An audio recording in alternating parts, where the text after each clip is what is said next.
ನಂಜನಗೂಡಿನಲ್ಲಿ ಜಾತಿ ಗಣತಿ ವರದಿಯನ್ನ ಪ್ರಸ್ತಾಪಿಸಿದ್ದಾರೆ ಯತೀಂದ್ರ ಸಿದ್ದರಾಮಯ್ಯ. ದೇಶದಲ್ಲಿ ಜನಸಂಖ್ಯೆ ಅನುಗುಣವಾಗಿ ಮೀಸಲಾತಿ ಇಲ್ಲ. ಜಾತಿ ಗಣತಿ ವಿಚಾರವನ್ನ ಮತ್ತೊಮ್ಮೆ ಯತೀಂದ್ರ ಸಿದ್ದರಾಮಯ್ಯನವರು ಪ್ರಸ್ತಾಪಿಸುವುದರ ಜೊತೆಗೆ ದೇಶದಲ್ಲಿ ಜನಸಂಖ್ಯೆಗೆ ಅನುಗುಣವಾಗಿ ಮೀಸಲಾತಿ ಅನ್ನೋದು ಇಲ್ಲ. ಬಿಜೆಪಿ ಹಾಗೂ ಆರ್ಎಸ್ಎಸ್ ಮೀಸಲಾತಿಯನ್ನ ವಿರೋಧಿಸ್ತಾ ಬಂದಿದೆ. ಹಿಂದುಳಿದ ವರ್ಗಗಳ ಚುನಾವಣಾ ಪ್ರಚಾರ ಕಾರ್ಯಕ್ರಮದಲ್ಲಿ ಈ ಹೇಳಿಕೆಯನ್ನ ನೀಡಿದ್ದಾರೆ. ಸಿದ್ದರಾಮಯ್ಯ ನೇತೃತ್ವದಲ್ಲಿ ಜಾತಿ ಗಣತಿ ವರದಿ ಪ್ರಕಟ ಮಾಡಲಾಗತ್ತೆ. ಬಿಜೆಪಿಯವರು ಹಿಂದುಳಿದವರ ಪರವಾಗಿ ಯಾವತ್ತೂ ಕೆಲಸ ಮಾಡೋದಿಲ್ಲ. ಕಾಂಗ್ರೆಸ್ ಎಲ್ಲರ ಪರವಾಗಿ ಇದೆ ಅಂತ ಯತೀಂದ್ರ ಸಿದ್ದರಾಮಯ್ಯನವರು ಹೇಳಿದ್ದಾರೆ. ಅಂದ್ರೆ ಅಧಿಕಾರ ಅಂತಸ್ತು ಮತ್ತೊಂದು ಬಂದಾಗ ಮನುಷ್ಯ ನಿರ್ಗರ್ವಿಯಾಗಿ ಗೌರವ.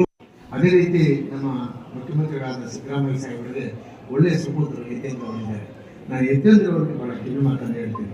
ಈ ಮೀಸಲಾತಿಯನ್ನ ಹೆಚ್ಚಿಸ್ಕೋಬೇಕು ಅಂತಂದ್ರೆ ಕಾಂಗ್ರೆಸ್ ಪಕ್ಷಕ್ಕೆ ಓಟ್ ಹಾಕಬೇಕು. ಯಾಕಂದ್ರೆ ಕಾಂಗ್ರೆಸ್ ಪಕ್ಷ ಮಾತ್ರ ಹಿಂದುಳಿದ ವರ್ಗದವರ ಹಕ್ಕುಗಳನ್ನು ರಕ್ಷಣೆ ಮಾಡೋದಕ್ಕೆ, ಅವರ ಮೀಸಲಾತಿಯನ್ನ ಹೆಚ್ಚುಗೊಳಿಸೋದಕ್ಕೆ ಒಂದು ಬದ್ಧತೆ ತೋರಿಸಿರೋದು.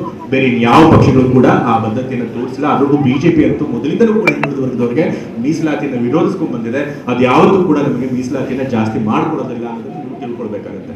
ಇವತ್ತು ನೋಡಿ, ಸಿ ವೇಣುಗೋಪಾಲ್ ಸರ್ ಅವರು ಮಾತನಾಡ್ತಾ ಹೇಳಿದ್ರು, ಇವತ್ತು ನಾವು ಹಿಂದುಳಿದ ವರ್ಗದವರಾಗಿ ದಲಿತರಾಗಿ ನಮ್ಮ ಮೀಸಲಾತಿನ ಜಾಸ್ತಿ ಮಾಡ್ಕೋಬೇಕು ಅಂತಂದ್ರೆ ಎಷ್ಟೆಲ್ಲ ವರ್ಷಗಳ ಕಾಲ ನಾವು ಹೋರಾಟ ಮಾಡಬೇಕು. ನಾವು 10 ವರ್ಷಗಳ ಕಾಲ ಮಂಡಲ್ ಕಮಿಷನ್ ವರದಿ ಬಗ್ಗೆ ಜಾಸ್ತಿ ಮಾಡಬೇಕಾಯ್ತು, ಹೋರಾಟ ಮಾಡಬೇಕಾಯ್ತು.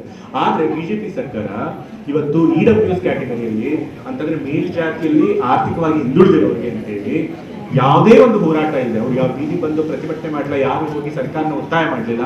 ಆದ್ರೆ 4% ಇರುವಂತ ಜನಸಂಖ್ಯೆಗೆ 10% ರಿಸರ್ವೇಶನ್ ಸಂವಿಧಾನಕ್ಕೆ ತಿದ್ದುಪಡಿ ತಂದು ಕೊಡ್ತಾರೆ. ಸೊ ಬಿಜೆಪಿ ಪಕ್ಷದ ಒಂದು ನಿಷ್ಠೆ ಯಾವ ವರ್ಗದ ಪರವಾಗಿ ಇರೋದು ನೀವು ತಿಳ್ಕೊಳ್ಬೇಕು. ಅವ್ರು ಹೋರಾಟ ಮಾಡಿದವರು, ಅವ್ರು ಕೇಳಿದವರು ಕೂಡ ಸಂವಿಧಾನಕ್ಕೆ ತಿದ್ದುಪಡಿ ತಂದು ಅವ್ರು EWS ರಿಸರ್ವೇಶನ್ ತರ್ತಾರೆ. ಆ ಮೀಸಲಾತಿ ಅನ್ನೋ ಒಂದು ಕಲ್ಪನೆ ಏನಿರುತ್ತೆ, ಮೂಲ ಪರಿಕಲ್ಪನೆ, ಅದನ್ನೇ ಡೈಲ್ಯೂಟ್ ಮಾಡ್ತಾರೆ, ಗೊಂದಲ ಸೃಷ್ಟಿ ಮಾಡ್ತಾರೆ.